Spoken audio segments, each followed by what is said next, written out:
And finally, conduct a thorough pre-test of your questionnaire. The easiest thing is to get a couple of your colleagues and have them to fill in the questionnaire. If you do want a bit better, talk to normal people and not academics. Talk to people from your target population and discuss the questionnaire with them. Something which again, cross-link, again, many basics in that article, so really cognitive pre-testing. So you have people filling out the questionnaire and talking all the time. And you record them talking. You want them to reflect on what they're doing, to tell you all the time what they're thinking, what the difficulties might be, and so on and so forth. Very good way to do pre-testing of questionnaires. What? I didn't do it. I didn't do it. That's a good one.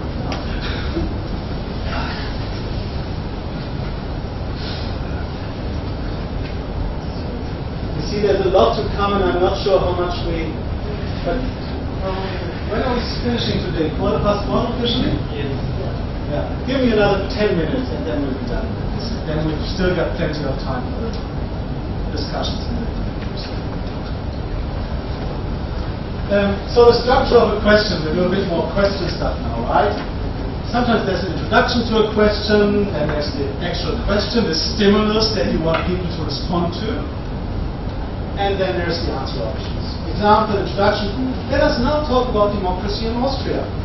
Overall, question, how satisfied or dissatisfied are you with the state of democracy in Austria? And then the answer options, answer on the scale from 1 to 5, where 1 is very satisfied and 5 is very dissatisfied. That's the three components that we usually have in a question. Sorry, I forgot the question. Alternative answer options versus multiple answer options. We quickly talked about that in the break already. So the question on your main occupation, you should be able to only select one answer in that question. Right? What's your main occupation? Only one answer should be valid. Alternative answer options. In this question, on what grounds is your social group discriminated against? Color, race, nationality, religion, language, ethnicity, whatever. That's top of that, age, gender, sexuality, disability. There could be more than one option that applies. Yeah? So in that case, you need to. These are not mutually exclusive. So in that case, you need to allow people to take more than one answer. This is a bit difficult to analyze, but in the interest of time, I'll skip over that. We talked already. Market scale we looked at already. Questions, balance the questions. Do you favor or oppose the death penalty for persons convicted of murder? Or do we just do you favor the death penalty for persons convicted of murder? There is an assumption that you would get more favorable answers here than here. Elaborate your question balance. Some people think the use of marijuana should be made legal. Others think marijuana should not be made legal. Which do you favor? It's a balanced question, right? Yeah. What would be the options for one? Do you favor or oppose? It would be 1 favor to 10 oppose on some sort of scale. Yes, no. Yes, no doesn't work here, of course. This could be a yes, no question. Again, elaborate balance. If there's a serious fuel shortage this winter, do you think there should be a law requiring people to lower the heat in their homes? Would you oppose such a law? Or is there a serious fuel shortage this winter? Do you think there should be a law requiring people to lower the heat in their homes? Or do you think this should be left to individual families to decide? Just give a bit more reflection on the backgrounds and motivations for your judgment. Would you favor a law which would require a person to obtain a police permit before you can buy a gun, or do you think such a law would interfere too much with the right of citizens to own guns? That's the question. That's a balanced question. And then what we sometimes do when we're really interested in such type of constructs is to add certain dimensions to this judgment. We might want to try to figure out how important, how intense do people feel about their opinion here. You know, you give an answer to this question, but you couldn't care less maybe. Or it's a very important issue to you. Compared with how you feel on other public issues, are your feelings on this issue extremely strong, very strong, or not very strong? How central is it to you? How important is a candidate's position on permits for guns when you decide how to vote in a congressional election? Is one of the most important factors you would consider? A very important factor, somewhat important, but not too important factor. Engagement. Have you ever written a letter to a public official expressing your views on gun permits or given money to an organization concerned with this issue? So you see, you've got a judgment on an issue, but you can add more to try to figure out how important that judgment that you just collected could be to the person. We talked very briefly about allowing of filling already, some skipping this. Question elaboration, we also had to some degree already. Decomposition of questions. Especially interesting or especially important when it's about recalling behavior. So when I'm asking about media exposure, for instance, which I'm doing a lot, or alcohol consumption, or any type of behavior you could be interested in, and you ask, how often do you go to cinema? That's very hard to answer for all of us. Or how often do you watch television? But if you specify the time frame, how often did you go to the cinema last month? Or how many days per week on average do you watch television? That's making it much easier for people to actually answer your questions and thus give more valid results. Again, we did this. Did you ever steal something when you were a child? Or many people have stolen small things when they were a child. Have you ever actually stolen something when you were a child? To repeat again. Some of the general rules that you could find in different textbooks on survey questions. And that's repeating many of the things we just talked about. I'll also put that slide on for your discussions in the group, so you can write reflect. Use simple, unambiguous terminology that all respondents comprehend in the same way. Avoid long and complex questions. Avoid hypothetical questions, something we haven't really talked about. For some respondents, it's very hard to imagine themselves in hypothetical situations or scenarios. It's sometimes being done, especially when it comes to building scenarios and see how people react to scenarios. Avoid double-barreled questions or double negations. Avoid suggestive questions and allegations. Avoid questions about issues that many people will not be familiar with. Why ask about the constitutional law 148 if we actually already know that nobody knows it?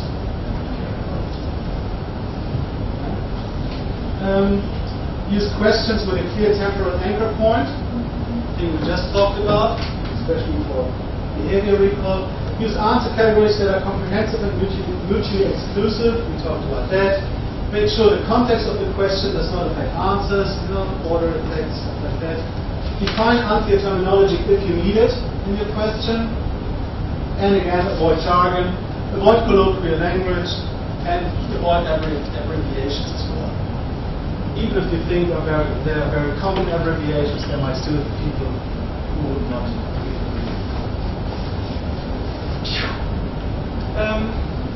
Respondent behavior, again. What respondents do, and it's a bit more theoretical, the stuff that we just talked about is very practical.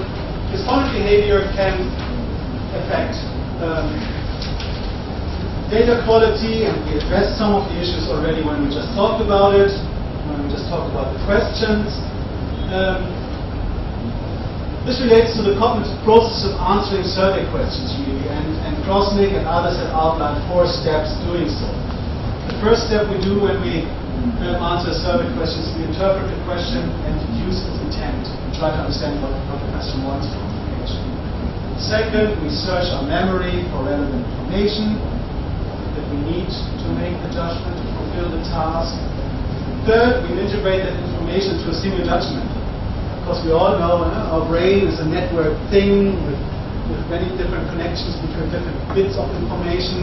So this memory retrieval process will come up with a lot of information, but in the question you will ask to give a single judgment only. So you need to translate that somehow. And you've got a judgment, but that's not necessarily the response option already.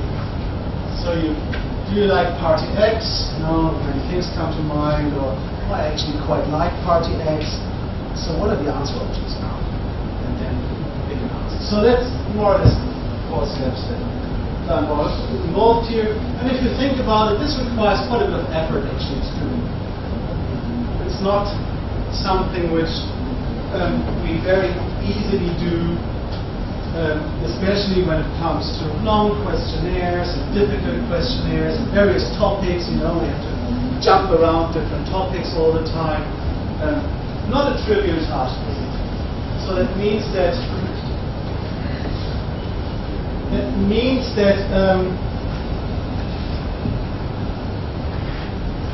we're with time often getting tired when we do surveys. We get distracted, or more easily distracted towards the ends of the surveys, and so on and so forth. Some people want to get really good answers. Yeah? I want to be a good survey respondent. I want to optimize my behavior. To give the most accurate answer, the most optimal answer. I'm highly motivated to do so because I have a big desire for self-expression in my life. I find this to be an intellectual challenge, feelings of altruism. Yes, I want to help society by providing information on whatever is interesting here, benefits of the survey, etc., etc. There could be different types of motivations to perform well, to optimize my answer behaviors.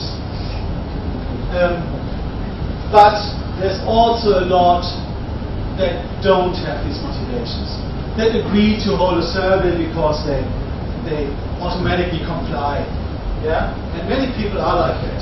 Many people are like, if they ask something, they first of all tend to comply, to do something. So there's not a big motivation, rather than sometimes in forced situations, the survey that I could take among the 45 of you in this classroom, and I would force you to do that, otherwise you wouldn't get a certificate. Yeah? Forced situations sometimes happen. That also means not necessarily very high motivation to give optimal answers. If you're just complying because you're forced to, or because you just comply, you more easily might get fatigued and distracted. And if you're fatigued and distracted, if you're tired and distracted, some respondents then are less thorough in comprehension, retrieval, judgment, and response. The 4 steps needed to answer a survey question. And thus, rather than giving the most accurate answer, they either give the most satisfactory answer. So I like party X, but I don't care whether it's 7, 8, or 9. I just pick the first one that's convenient to me. That's satisfactory for me, and maybe for the others as well. It's weak satisficing, or they answer based on situational cues. Well, I think this survey is done by Greenpeace, or rather the Greenpeace here. I'll think about it, or even arbitrary ones. Put the cross just by chance, which would be elements of strong satisficing. So you've got optimizing on one end of the scale, people who want to do really well and to invest great cognitive efforts to do so, and on the other end of the scale, you've got the strong satisficers who just couldn't care less. Satisficing is more likely if the task is very difficult. Of course, again, simple questions help. The respondentability is low. We all have different cognitive abilities to do these tasks by training. And for some this is much more difficult. They tend to satisfy more. And the respondent's motivation is low. So satisficing then is a process that we look at, and that again, and that's why I think it's good to read Krosnick, that he very convincingly related to some of the things that we just discussed already. So satisficing might be behind response order effects. Of course, people who are not motivated to a weak to strong satisfiers are more likely the ones to take the first or the last answer of an answer option list. Right? Because it's much less cognitive effort to do so. Otherwise, I might have to remember 10 different answer options and think about that. I'd rather take the last one.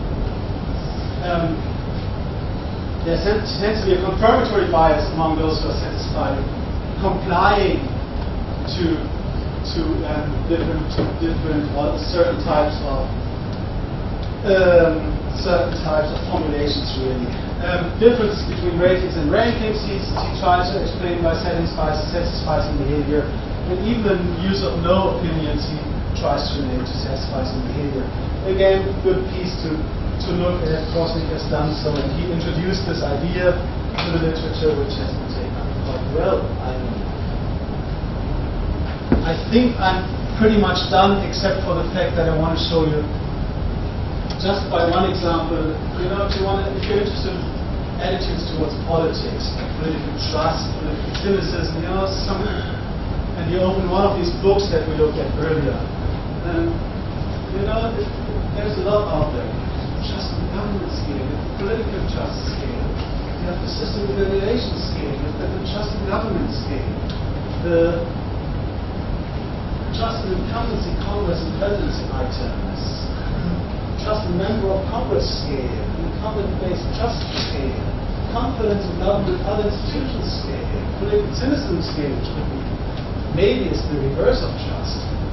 Political cynicism scale, look at that. Many people coming up with different ideas here.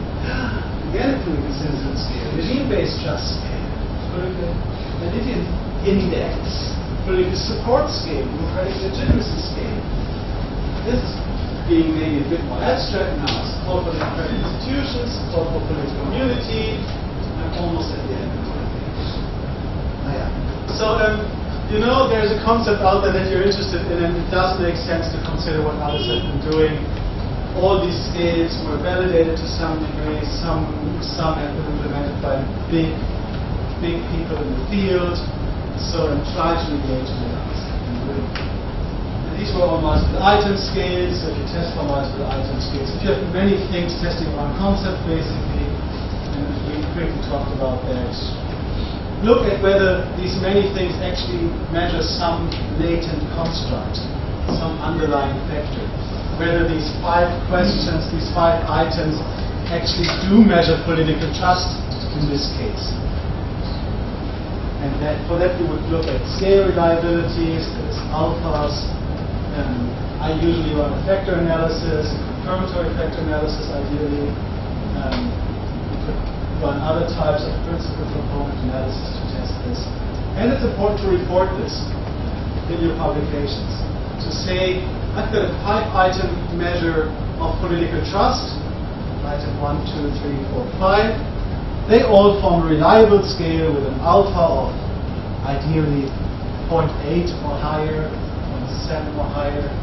And they all load on one factor, eigenvalue, above 3.5, explained variance 60%. That's on the top of my head what we usually report with these things. So if you use multiple items to measure something, and you can make a good case that that's a good idea to do, then it is important to indeed report also to what these multiple items actually work.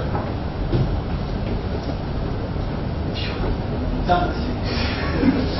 Bit later than I should have been. We still got a bit more than half an hour. There's a second take-home exam. I need to keep you busy, but it's the last one also, I promise. I didn't get any so far, by the way. Just as a little reminder. I can send that around via email as well if you're interested. Reflect on the advantages and disadvantages of using online service in the context of India. What can be achieved by using an online service in India, if anything, and what cannot be achieved. Just considering what we talked about today, certain target populations, certain groups maybe? Is it useful? Is it not? I mean, also considering that visualization is so easy in online surveys, so there might be, good or bad reasons to do in this context. And then, very briefly again, what are the major factors outlining survey data quality? Answer quality basically in survey data. Again, 2 pages, around 600 words maximum. Be really short and concise. I don't want lengthy essays. I want to see that you reflected a little bit on what we've been doing, that you were present and not falling asleep too much during class, and have a good understanding of some of the basics that we talked about. So that's all I want to see. So you're very concise, very short, very brief. Do these things. Next 2 pages, 600 words, something like that. And here's the not readable email address again. So I didn't realize that many of you haven't submitted your assignment. So just to make an announcement that if you really want your certificate, it is very important to submit your assignment. If you don't want your certificate, then you are free not to submit your assignment. It's up to you to decide whether you want your grade and certificate. And it would be really nice to have them tomorrow afternoon, late afternoon, because tomorrow evening I will be looking at them, or tomorrow night, or however long it takes. I will be looking at them. So it would be really good to have both of them tomorrow, say 6 o'clock-ish. Sorry, 3 o'clock tomorrow, later than that. Sorry? 3 o'clock. 3 o'clock tomorrow. 3 o'clock tomorrow. Yeah, I know. Yeah. I need an Excel file from you guys. I do have an Excel file, right? Yeah.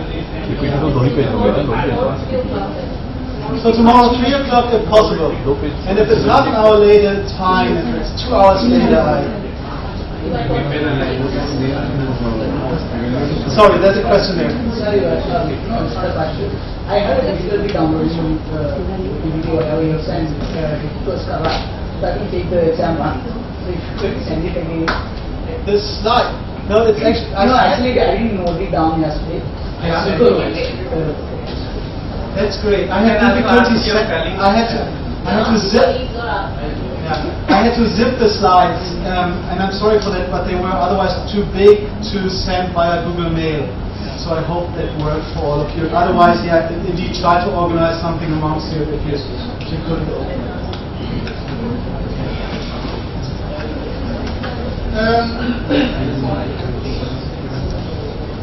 Any more questions? So again, the final evaluation for your certificate will be these 2 take-home exams and the group presentation on Friday. Yeah, which we will add to again now. We'll add another 3 slides to your presentation today. 3 slides.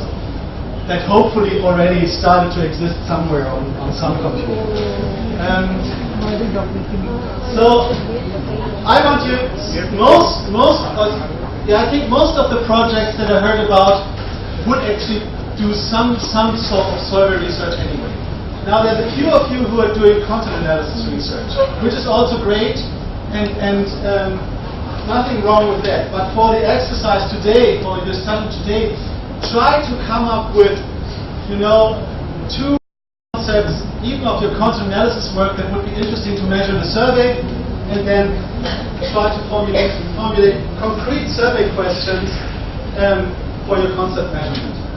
And I'll put some of the general rules again on the screen in a second. You could consider different ways to measure something and discuss whether you prefer one or the other, for instance. Maybe you also say, I've got a set idea and that's it, that's what I want to do. That's what I would love you to do in the next, say, 30 minutes in the group. I'll walk around again a bit and listen in again. It doesn't have to be a full-fledged questionnaire, but if you, in your presentation for Friday, can maybe show us 2, 3, 4 questions, maybe 5 that you came up with in the discussion now, that would be great.